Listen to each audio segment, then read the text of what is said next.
Bonjour. Christian Bobin dit que l'écriture, c'est une manière étrange de prendre soin des personnes que vous ne connaissez pas et même d'une partie de vous que vous ne connaissez pas. J'ai été mise en route dans l'écriture par A.T.D. Carmonde parce que notre fondateur nous demandait d'écrire après chaque rencontre d'une famille.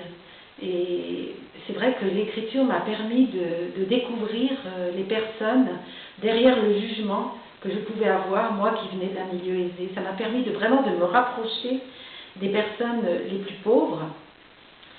Et en fait, ce livre, Le Fils rompu, récit d'une mère, est mon deuxième livre. J'ai écrit un premier livre à la mort de mon père, qui s'appelle Aubépine. Et celui-ci, Le Fils rompu, récit d'une mère, a été publié en janvier dernier aux éditions Salvator. C'est un récit littéraire que, en fait, mon fils avait la maladie du cancer sur base d'une maladie génétique, la polypose adénomateuse familiale, et pour nous parents, ça a été une double bombe d'apprendre cette nouvelle le 29 novembre 2012.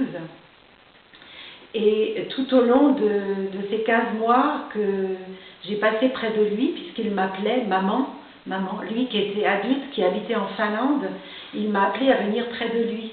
Et donc ce livre relate la position de la mère dans une telle circonstance, et aussi comment j'ai été vraiment comment j'ai grandi grâce à tout ce que mon fils m'a appris, lui que je ne connaissais pas, que j'ai découvert, puisque la maladie réveille le plus profond de l'être. Nous nous sommes rapprochés de mère à fils, et aussi nous avons vécu en famille, en couple, avec nos enfants, nos autres enfants. Voilà, nous sommes approchés avec lui de ce grand passage, lui qui était pleinement vivant jusqu'au bout et qui était entouré de jeunes qui ne vont pas forcément dans les églises, mais qui portent toute une profondeur et pour moi toute une spiritualité, qui n'ont pas cet écran de la mort devant eux, comme nous pouvons avoir, même nous qui avons reçu une éducation chrétienne et qui portons la mort comme un peu un tabou. Voilà. Donc, Le Fils rompu, récit d'une mère aux éditions Salvator. Au revoir.